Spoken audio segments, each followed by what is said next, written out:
nome é Howard. Tenho 41 anos e sou caminhoneiro na Inglaterra. Depois de deixar o exército, onde servi no corpo de logística, tive dificuldade em encontrar trabalho devido aos problemas nas costas que desenvolvi durante os anos de serviço. Recebi uma dispensa médica do exército. Para ser honesto, tentar coisas como fisioterapia, yoga e acupuntura não ajudaram muito.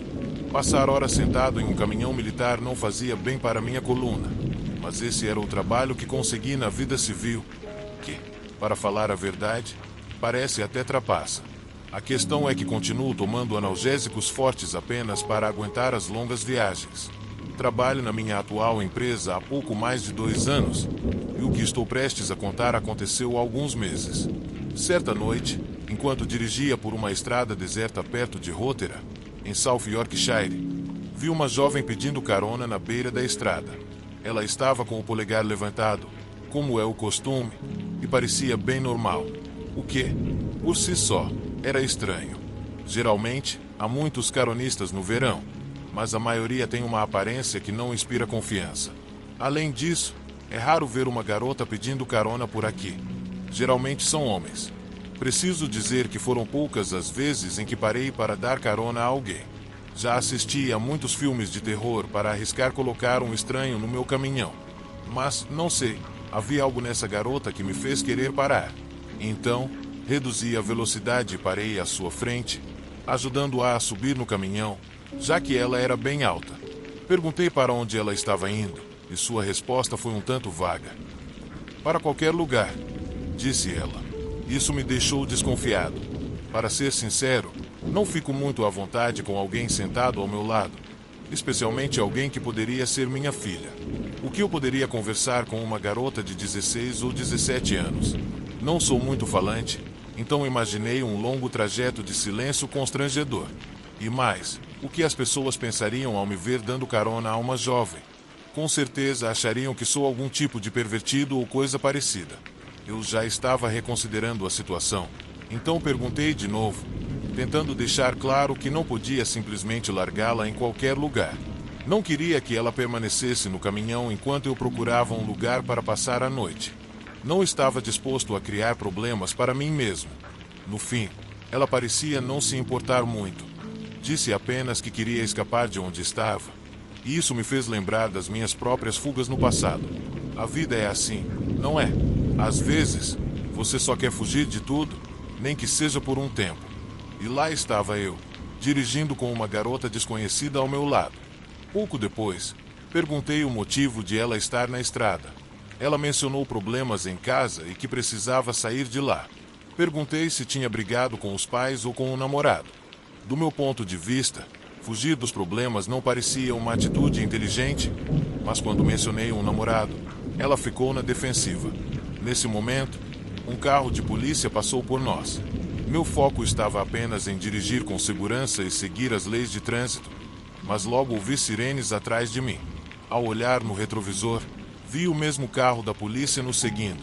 Comecei a encostar para entender o que eles queriam, mas a garota entrou em pânico, implorando para que eu não parasse. Quando o policial se aproximou, ele a chamou pelo nome. Samantha, saia do caminhão. Aquilo me chocou. Quem era essa garota? Porque o policial a conhecia. Ela começou a gritar que aquelas pessoas não eram seus pais e acusou-os de fazer coisas horríveis com ela. Em meio aos gritos, mostrou o braço.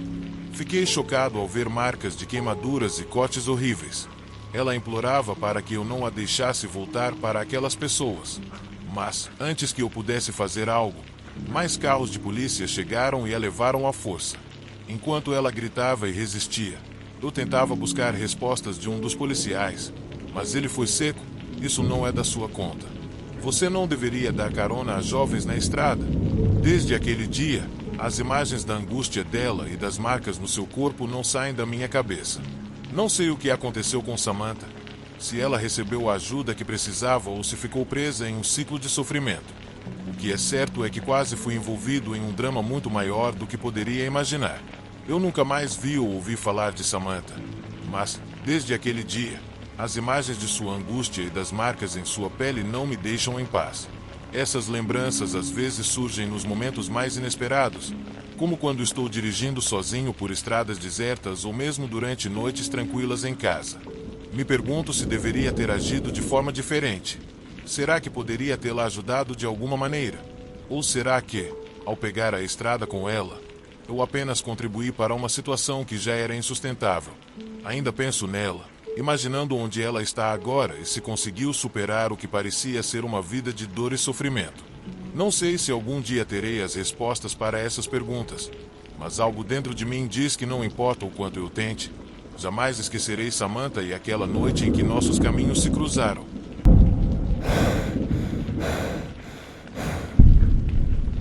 Olá, meu nome é Jason. Tenho 25 anos e estava em uma viagem de carro com meus irmãos gêmeos, Andrew e Michael. Esse era o último ano do ensino médio deles, e meus pais acharam que seria uma boa ideia eu levá-los para visitar algumas faculdades durante as férias. Somos de Ohio, mas minha mãe queria que os levasse até Cambridge, Massachusetts, para conhecer Harvard. Ela não gostava da ideia de seus meninos estudarem tão longe de casa, mas sonhava em vê-los se tornarem advogados algum dia, embora Andrew e Michael tivessem seus próprios planos. Mas, bem, minha mãe é uma mulher insistente, então decidimos fazer a visita antes que ela ficasse ainda mais ansiosa. Era tarde da noite quando eu dirigia por Massachusetts.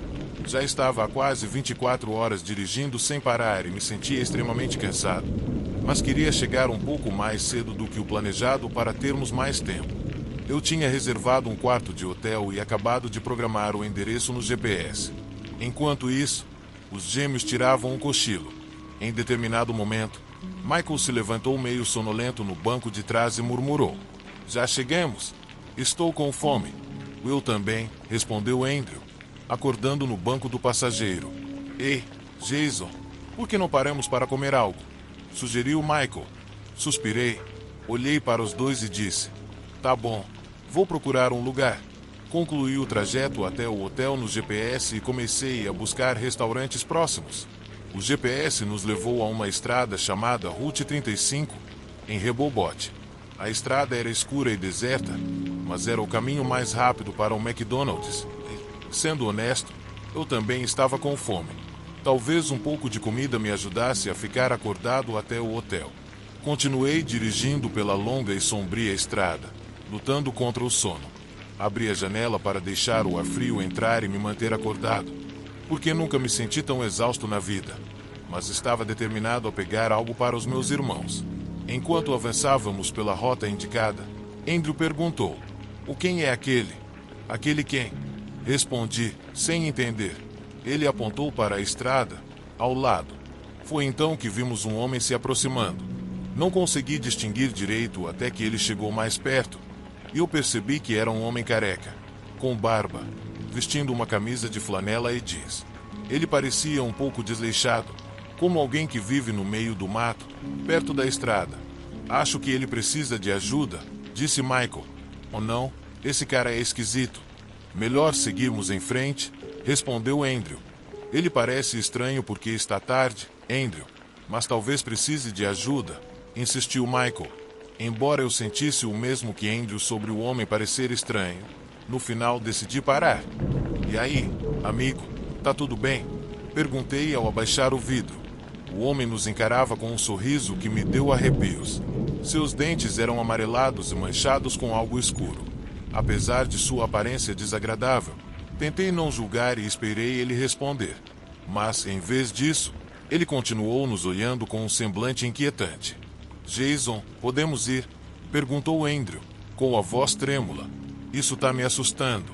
"Michael, agora eu concordo com o Andrew", falou do banco de trás. "Escuta, eu adoraria te ajudar se você precisar de algo, mas se não me disser nada, vou seguir meu caminho", eu disse, tentando manter a calma.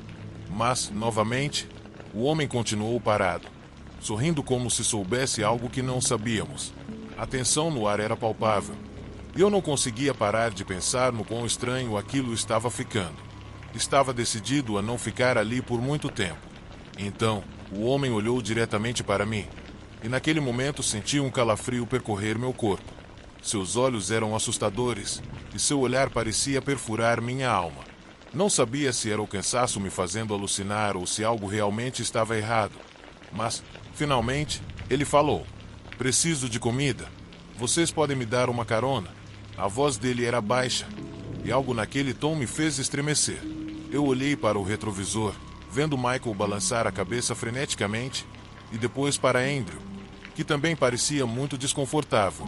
Se o homem só queria que o levássemos para comer algo, talvez fosse o caso de ajudá-lo, pensei comigo mesmo. Depois de tantas viagens, aprendi que é melhor estar preparado para qualquer coisa. Então, discretamente, peguei minha arma que estava escondida debaixo do banco e a posicionei perto da minha mão. Nem Andrew nem Michael sabiam que eu tinha uma arma comigo. Nunca contei a eles. "Andrew, vai para o banco de trás com o Michael", ordenei. "Você tá louco? Não vamos levar esse cara."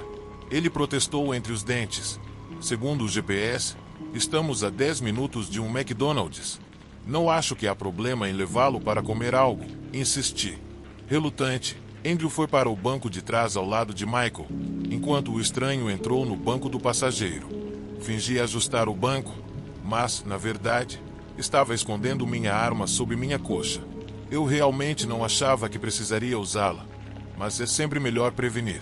"Obrigado", disse o estranho, com aquele sorriso que só me deixava mais desconfortável. Sei o que estão pensando.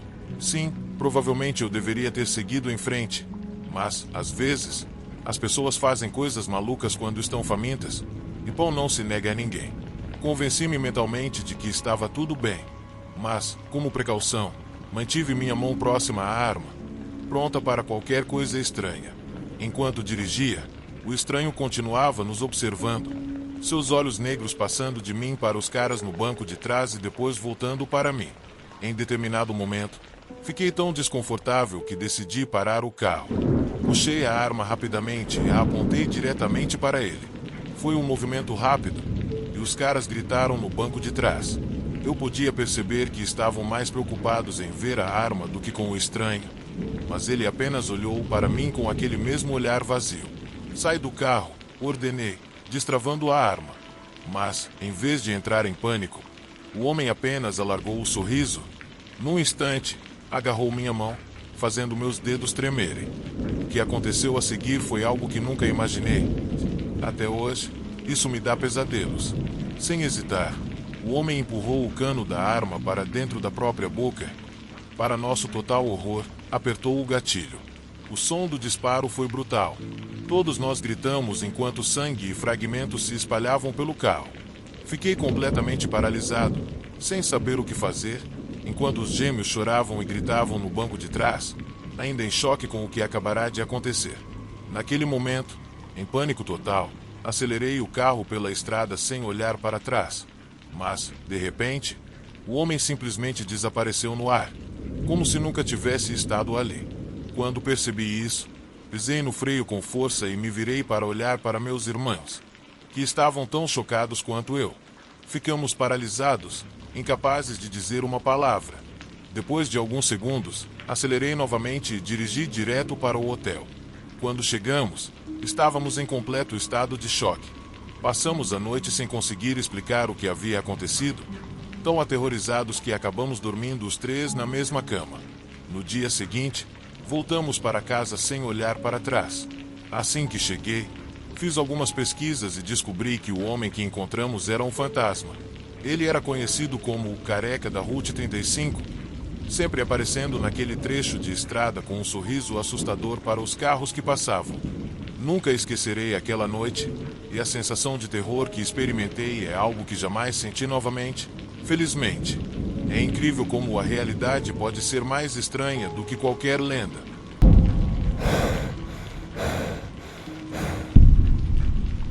Muitas vezes, a internet nos vende uma imagem de vida que não é tão realista para todos, especialmente para quem vive fora da rede, em um trailer. O estilo de vida nômade digital se tornou muito popular recentemente, principalmente após os acontecimentos com a Covid. Mas a verdade é que ser nômade não é para todos. No final de 2021, eu desisti do meu apartamento, comprei uma van com as economias que tinha, reformei-a e parti para viajar pelo país.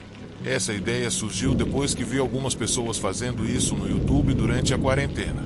E então, Encontrei várias contas nas redes sociais com dicas para quem estava começando nessa vida sobre rodas. Nunca fui muito próximo da minha família, então foi fácil para mim simplesmente entrar na van e embarcar em uma aventura. Algo que eu nunca imaginei que faria. Mas foi incrível. Era como ter uma viagem sem fim.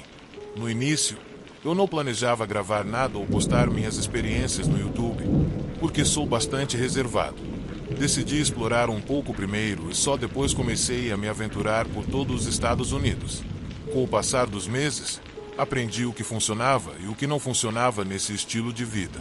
Às vezes, era um pouco complicado viver em um espaço tão pequeno, mas, com o tempo, me acostumei a gerenciar minha vida nessa pequena caixa de metal, como muitos dizem. Nas primeiras semanas de viagem, tive apenas algumas experiências ruins, nada tão grave para contar a ninguém. Mas, quando se aproximava o aniversário de um ano vivendo esse estilo de vida, algo aconteceu comigo que nunca esquecerei. Eu estava na Pensilvânia. Nessa época, já havia adotado um gato rajado que me acompanhava o tempo todo. Afinal, é muito mais agradável viajar com companhia, não é? A Pensilvânia é um estado lindo. Passeei por vários lugares incríveis e já tinha planos de seguir para Nova York. Normalmente, eu evitava dirigir à noite, mas, como a viagem era de apenas algumas horas, decidi arriscar e dirigir noite adentro com o GPS sempre ligado e funcionando. Estava dirigindo pela estrada sem maiores problemas, mas, de repente, meu GPS recomendou um atalho com menos tráfego. Como até então eu estava me saindo bem, não hesitei em segui-lo. Pouco tempo depois, percebi que estava em uma estrada rural escura e solitária, bem diferente da rodovia iluminada de antes. As luzes do carro iluminavam apenas alguns metros à minha frente. De repente, o ambiente ficou assustadoramente silencioso.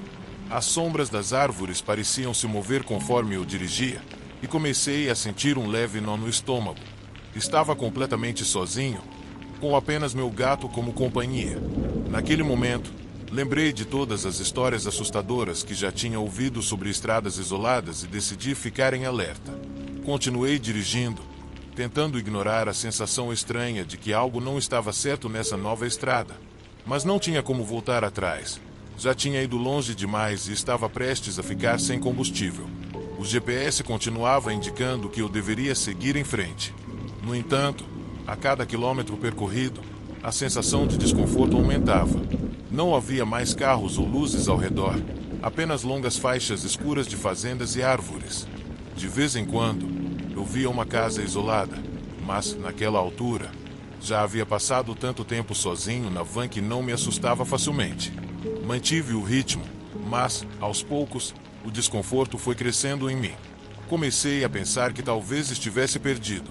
Olhei para o GPS novamente, embora dissesse que eu estava no caminho certo. Meu instinto gritava o contrário. Esperava encontrar um posto de gasolina próximo para parar e perguntar. E para meu alívio, vi luzes brilhando à distância, indicando que talvez estivesse mais perto de Nova York do que imaginava.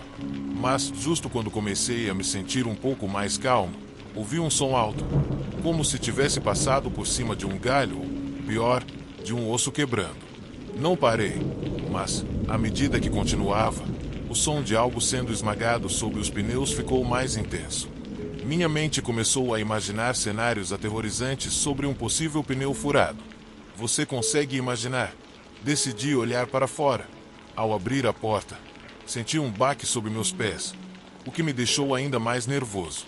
Com a lanterna do celular, examinei a estrada. Para meu horror, vi que o chão estava coberto de pentagramas desenhados com tinta branca desbotada. Mas o pior veio em seguida. Ao redor de cada pentagrama havia cabeças de pássaros distribuídas de forma macabra. Essa visão fez meu coração disparar. Pulei de volta para a van e acelerei o máximo que pude. Já era cerca de 22 horas e a sensação de que algo muito errado estava acontecendo só aumentava. O GPS dizia que faltavam apenas 8 quilômetros para Nova York. Rezei para sair dali logo. De repente, ouvi 2 batidas fortes na janela do passageiro. Meu coração disparou. Acelerei novamente, gritando de pânico. Meu gato, que estava dormindo, apareceu no banco do passageiro, olhando fixamente para fora da janela. como se estivesse sentindo algo que eu não podia ver. Finalmente cheguei à estrada principal e parei em Nova York. Quando saí da van, comecei a vomitar. Enquanto me recompunha, uma mulher apareceu e me ofereceu ajuda. Era uma freira. Sua presença tinha algo reconfortante. Ela me convidou para jantar. Mesmo relutante, aceitei. Comemos pizza enquanto ela me ouvia contar minha história. Antes de nos despedirmos, perguntei seu nome e a qual igreja ela pertencia. Ela disse que se chamava Ila e trabalhava em uma igreja local. Mais tarde, em 2024, já casado e com filhos, voltei a Nova York para procurá-la. Descobri que nunca houve uma freira chamada Ila naquela igreja. Estou convencido de que encontrei meu anjo da guarda naquela noite.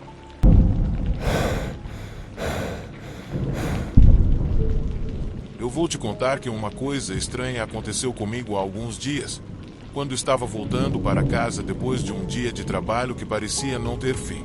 Eu trabalhava no centro de Salt Lake City. Claro, morando nos subúrbios, sempre tinha um bom caminho pela frente antes de chegar em casa.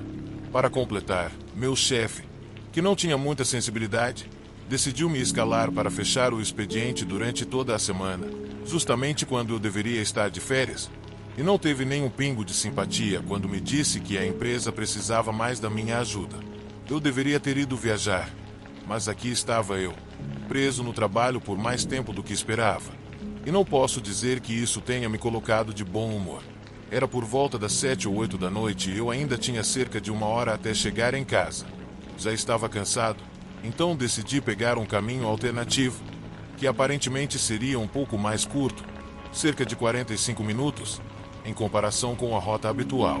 A ideia era chegar o mais rápido possível, então liguei o GPS e me deixei levar, curtindo minha música e tentando relaxar, o que sempre ajuda. Mas, de repente, meu carro começou a fazer uns barulhos estranhos. Eu franzi a testa e resmunguei para mim mesmo. Meu carro, um Honda 2003, tinha sido um pesadelo constante, e com 21 anos e um salário de $14 a hora, trabalhando 20 horas por semana, eu não conseguia pagar um carro novo. Então, esse era o único carro que eu tinha, na verdade. No meio do nada, o som do motor se tornou incessante até que, finalmente, meu pobre Civic parou completamente.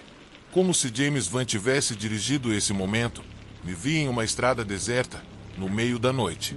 Olhei para o capô e, para completar, a bateria estava cheia de corrosão, como se tivesse brigado com a ira em si. Droga!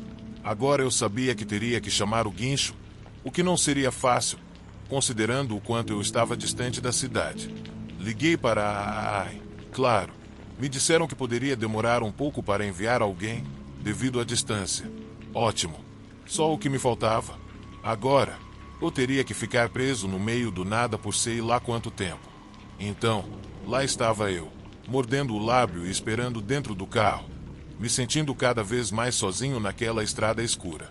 Com o passar do tempo, o silêncio foi se tornando mais sufocante. Eu quase podia ouvir os grilos conversando entre si. Enquanto navegava no meu celular, olhei pelo espelho retrovisor e vi um par de faróis brilhantes se aproximando. Achei que fosse o guincho, mas meu coração disparou quando vi uma caminhonete branca parando atrás de mim. Um homem saiu do veículo. Claro, não era o guincho. Notei que ele parecia ser hispânico e pensei que tivesse cerca de 45 ou 50 anos. Esse homem se aproximou da minha janela e perguntou se eu precisava de ajuda. Eu não queria mais problemas, então abaixei um pouco a janela e expliquei que meu carro tinha quebrado, mas o guincho já estava a caminho. Agradeci a oferta dele, mas deixei claro que eu estava lidando com a situação. No entanto, o cara não parecia se importar muito e continuou insistindo, perguntando se ele poderia abrir a porta e me ajudar. Foi aí que meu instinto gritou: perigo, perigo! Agora eu estava realmente preocupado. Ele não tinha a intenção de ir embora e veio ainda mais perto, tentando abrir a porta. Olhei ao redor e só vi escuridão. Estávamos no meio do nada e aquele cara não parecia bem intencionado. Vendo que eu não abri a porta, o homem ficou me encarando através da janela por tanto tempo que eu senti como se o tempo tivesse parado. Eu me prometi que, se ele tentasse fazer algo estranho, não hesitaria em gritar. Por vários segundos, que pareceram uma eternidade, o homem apenas ficou ali, me encarando, até que voltou para a sua caminhonete. Eu pensei que talvez ele fosse desistir e ir embora, mas não. Depois de uns 5 minutos dentro do carro, ele voltou e fez um gesto para que eu abaixasse a janela. Nesse momento, a adrenalina estava correndo nas minhas veias. Milhões de perguntas passavam pela minha cabeça. O que diabos esse cara queria? Era difícil não me sentir encurralado naquela situação e tudo o que eu conseguia pensar era o quanto eu queria que o guincho chegasse logo para eu poder sair de lá. Minha mente estava girando a 1000 por hora, questionando por que eu tinha escolhido aquele caminho. Porque o destino parecia estar contra mim. Porque eu tinha ficado atolado quando aquele cara vinha pela mesma estrada. Todos esses pensamentos giravam na minha cabeça, enquanto eu tentava decidir o que fazer, em um estado de nervosismo. Uma coisa passou pela minha cabeça. Eu não poderia deixar aquele cara me intimidar. No entanto, tudo o que eu podia fazer era esperar o guincho chegar e essa estranha pesadelo acabar. Mas então decidi que era hora de colocar um fim naquele cara. Então, abaixei a janela um pouco, em um tom que provavelmente soou mais irritado do que eu pretendia. Perguntei o que ele queria. Eu não queria lidar mais com ele. E ele pareceu perceber que minha paciência estava se esgotando. Ele tentou me acalmar, dizendo que só estava tentando ajudar e que não havia razão para eu ficar bravo. Mas eu deixei claro que não precisava da ajuda dele, que o guincho já estava a caminho e que não havia necessidade dele ficar ali. Então, ele pareceu se resignar e se afastou um pouco. Mas depois disso, ele me fez outra oferta. Ele disse que tinha uns fios no caminhão dele para dar partida no meu carro. Naquele momento, o pânico aumentou como uma espuma, e eu estava prestes a começar a gritar. Mas justo naquele instante, vi um par de faróis se aproximando e reconheci instantaneamente o veículo. Era o guincho. Não consigo te descrever o alívio, a sensação de salvação que eu senti quando vi o guincho se aproximando. Olha, a ajuda chegou. Eu gritei para o homem insistente, me sentindo um pouco mais calmo. Embora eu tenha agradecido a oferta dele, deixei claro que preferia esperar o guincho chegar. O motorista do guincho saiu do veículo. Ao ver que alguém mais estava chegando, o homem virou-se rapidamente e entrou de novo na sua caminhonete, confirmando para mim que ele definitivamente não tinha boas intenções. Quando o motorista chegou à minha janela, eu expliquei sobre o problema com a bateria e contei o que tinha acontecido com o estranho que se aproximou de mim. No entanto, enquanto eu estava explicando, ele me interrompeu e perguntou se eu sabia quem era aquele cara. Eu disse que não fazia ideia, só que ele tinha se apresentado dizendo que queria me ajudar. Foi aí que o motorista ficou sério, me encarou e me disse que já tinha visto aquele homem antes. Para meu horror, descobri que ele era um criminoso sexual registrado da região. O motorista do guincho começou a me contar que esse cara andava naquela estrada à procura de mulheres solteiras, tentando atraí-las. Em algumas ocasiões, tentando entrar nos carros delas. Meu coração quase parou nesse momento. Eu não conseguia acreditar que tinha quase caído naquela armadilha. Esse cara havia sido libertado da prisão 3 anos antes, por bom comportamento, e desde então não havia sido visto pela polícia até aquele momento. O motorista do guincho tinha certeza de que era ele, porque conseguiu vê-lo bem quando iluminou o cara com os faróis do caminhão. Depois de rebocar meu carro, ele me levou até a delegacia para garantir que eu estava seguro. Porém, quando cheguei lá, percebi que não podia dar muitos detalhes, só que a caminhonete dele era branca. Então, os policiais me disseram que estavam investigando o caso, mas depois de uma semana eu ainda não tinha recebido notícias. O fato de eu ter estado tão perto de um cara como esse realmente mexeu comigo. A paranoia começou a me dominar a partir daquele momento. Não consegui mais parar de pensar no que poderia ter acontecido se eu tivesse sido ingênuo o suficiente para abrir a porta para ele ou abaixar a janela completamente. Eu nem quero imaginar. A única lição que tirei dessa experiência toda foi que nunca mais vou dirigir naquela estrada à noite. Claro, a partir daquele momento, sempre carrego o spray de pimenta na bolsa, porque não vou correr riscos desnecessários. Agora, toda vez que tenho que sair à noite, sou muito mais cuidadoso. A vida me ensinou que não posso baixar a guarda, especialmente perto de pessoas que podem não ter boas intenções.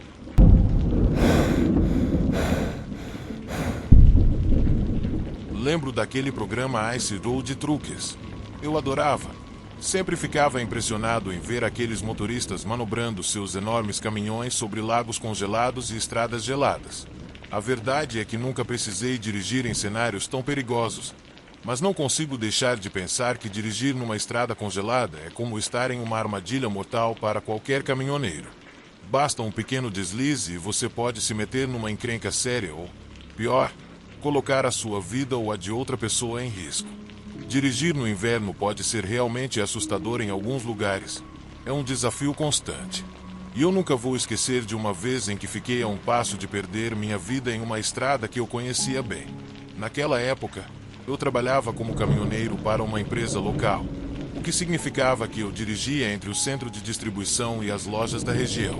Honestamente, era um bom emprego, principalmente porque me permitia passar quase todas as noites com minha família, e dirigir a mesma rota, dia após dia, de alguma forma se tornou automático para mim. Mas isso foi antes do inverno chegar, em particular, antes daquele ano que foi anunciado como um dos mais frios. Normalmente, isso significava que precisávamos ficar atentos. Avisos sobre gelo negro nas estradas eram bem comuns, e eu sabia que teria que estar mais alerta do que nunca ao que acontecia na minha frente. No dia do meu acidente, tudo começou de maneira normal. Eu sabia que as condições não seriam as melhores, então decidi me preparar para isso. Dirigi mais devagar do que o usual, especialmente quando cheguei em uma estrada principal chamada Crawford Road. Crawford era uma rota espetacular, cheia de colinas, em um dia de sol, mas que indicava problemas por causa de suas curvas perigosas. Quando entrei na Crawford, percebi algumas manchas de gelo nas laterais, então desacelerei e dirigi com muito cuidado. Passei por uma boa parte da estrada sem nenhum imprevisto e estava me sentindo confiante. De repente, no entanto, senti algo estranho. Um dos pneus do lado direito deve ter tocado o gelo. Por quê? De um momento para o outro, senti o caminhão começar a deslizar descontrolado. O volante começou a puxar para a direita enquanto o caminhão continuava a descer. E embora eu lutasse para tentar corrigir a trajetória, era inútil. Com o gelo, não havia nada que eu pudesse fazer. Era como se o caminhão tivesse entrado em um deslizamento de terra. E agora eu não tinha mais controle. Apesar das minhas tentativas desesperadas, logo percebi que não havia como evitar que o caminhão fosse contra a mureta de segurança. O sentimento de inevitabilidade me atingiu no peito, e no momento em que o caminhão quebrou a mureta de segurança, eu me vi voando para o lado. O reboque, que estava atrelado à traseira, realmente arrastou minha cabine, e logo me vi em queda livre. Eu tinha colocado o cinto e me preparado para o pior, mas felizmente a colina não era tão íngreme. Então o caminhão fez apenas uma curva e meia antes de parar. Por sorte, eu só sofri algumas lacerações do vidro quebrado que voou para todo lado. E no final, quando o caminhão parou, consegui desabotoar o cinto e sair da cabine antes que as coisas ficassem ainda piores. Olhei para a parte da mureta que eu havia quebrado e não pude acreditar que estava vivo. Acho que a sensação de ter sido virado enquanto o caminhão descia a colina é algo que nunca vai se apagar de mim. A experiência foi aterrorizante, e só de ter que dirigir novamente no inverno já causa um nó no meu estômago. Desde então, passei a ter um respeito renovado pelas estradas geladas e pelo que elas podem causar. Embora eu consiga entender como deve ser emocionante ver esses motoristas na TV, e embora eu ache que exista um certo nível de loucura nesses desafios, eu nunca trocaria isso pela paz de espírito que quero ter ao dirigir em condições adversas.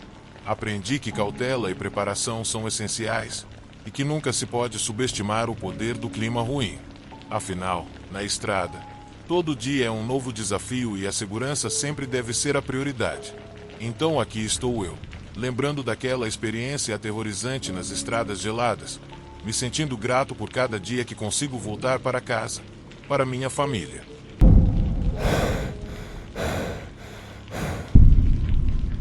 Em 18 de junho de 1935, dois casais decidiram embarcar em uma viagem épica. Christopher e Laura Bennett, junto com seus amigos Albert e Anna Hines, saíram de sua casa no sul de Illinois para atravessar 3.200 quilômetros de paisagens variadas e desertos. O destino final era a costa da Califórnia. No dia 21 de junho, chegaram à pequena cidade de Val, Novo México. Depois de estacionar o sedã Nash de Christopher, fizeram um check-in no Hotel Esmeralda e começaram a escrever alguns cartões postais para seus entes queridos. Após um simples jantar em um restaurante local, retiraram-se para seus quartos, com planos de continuar a viagem no dia seguinte.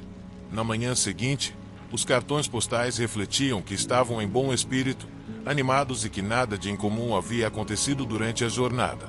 Porém, em 22 de junho, enquanto continuavam a viagem para o oeste, desapareceram sem deixar vestígios. Em 26 de junho, o carro de Christopher foi encontrado abandonado no centro de Dallas, Texas. As chaves ainda estavam na ignição, o tanque estava cheio e havia uma pilha de cartões postais no banco do passageiro. No entanto, não havia sinal de Christopher ou Laura, nem de Albert e Anna. Os investigadores descobriram que, dias antes, em 23 de maio, Christopher havia abastecido seu tanque em um local chamado The Silence. Mas depois disso, seu rastro desapareceu. As famílias do casal foram notificadas sobre o desaparecimento e uma investigação foi iniciada. A princípio, a polícia pensou que, com 300 cheques de viagem desaparecidos, poderia ter ocorrido um roubo violento, mas logo surgiu uma informação que mudou o rumo do caso. Eles descobriram que o carro havia se envolvido em um pequeno acidente ao chegar em The Silence. Esse incidente poderia ter perturbado alguém, mas a situação estava estranha. Os policiais começaram a interrogar testemunhas do acidente, e foi aí que a história se tornou ainda mais confusa. Em vez de descrever um carro com 2 casais, as testemunhas apenas mencionaram um jovem de cabelo escuro que supostamente estava ao volante. Seguindo o rastro do carro após o acidente, os detetives chegaram a uma garagem local, onde o mecânico afirmou ter trocado um pneu e feito outros pequenos consertos. A peculiaridade foi que quem pagou a conta usou um cheque de viagem feito em nome de Christopher Bennett. O rastro do cheque levou os detetives a um motel em El Securo e depois a Dallas, onde finalmente encontraram o carro abandonado em 26 de junho. A investigação ficou estagnada por um tempo, até que um relatório chegou no dia 29 de junho, informando sobre um pequeno incêndio florestal nos arredores de Albuquerque. Quando os bombeiros chegaram ao local, encontraram uma mala queimada contendo os pertences de Christopher e Laura. Ficou claro que alguém estava tentando se livrar dos bens do casal, e a situação se tornou perturbadora. O que havia acontecido com os casais? As autoridades não perderam tempo e iniciaram uma busca desesperada, esperando encontrar Christopher, Laura, Albert e Anna com vida. O FBI assumiu a liderança e organizou uma equipe de operativos de várias agências para inspecionar rios, lagos, poços e qualquer lugar que pudesse oferecer pistas. Mas, apesar de as buscas terem coberto a vasta extensão do deserto, não encontraram nada, nem um único vestígio. Eles não conseguiram encontrar as pessoas desaparecidas nem confirmar o rastro de qualquer suspeito. Os detetives estavam sobrecarregados com outros casos. Eventualmente, a investigação esfriou, mas até em 2009 os arquivos ainda estavam sendo revisados por policiais estaduais em busca de uma pista que pudesse esclarecer o caso. Um dos policiais, o trooper Michael James, explicou que o caso nunca foi oficialmente fechado, mas as chances de resolvê-lo eram tão pequenas que a polícia do estado do Novo México não podia se dar ao luxo de se concentrar nele. No entanto, apesar das dificuldades, James tomou o caso como pessoal e se comprometeu a descobrir o que havia acontecido com os 4 viajantes de Illinois em 1935. Ele enfatizou que, talvez, o maior desafio fosse tentar encontrar os restos dos desaparecidos, que agora seriam apenas ossos decompostos. Ele também se deparou com a dura realidade de localizar o assassino, que provavelmente já teria morrido de velhice desde então. Mas isso não o desmotivou, e seu entusiasmo foi reforçado pelo constante apoio de Tânia, sobrinha neta de Laura, que estava determinada a descobrir a verdade sobre esse evento que marcou sua família, para que finalmente tivessem algum fechamento, algumas respostas. Tânia tinha uma teoria própria sobre o que havia acontecido com sua tia-avó, seu marido e seus amigos, e não hesitou em compartilhá-la com o detetive. Ela acreditava que eles haviam sido assassinados em Val, talvez no mesmo café onde tomaram café da manhã na manhã de seu desaparecimento. Tânia decidiu investigar mais a fundo e sugeriu que a parada na cidade não fosse uma coincidência.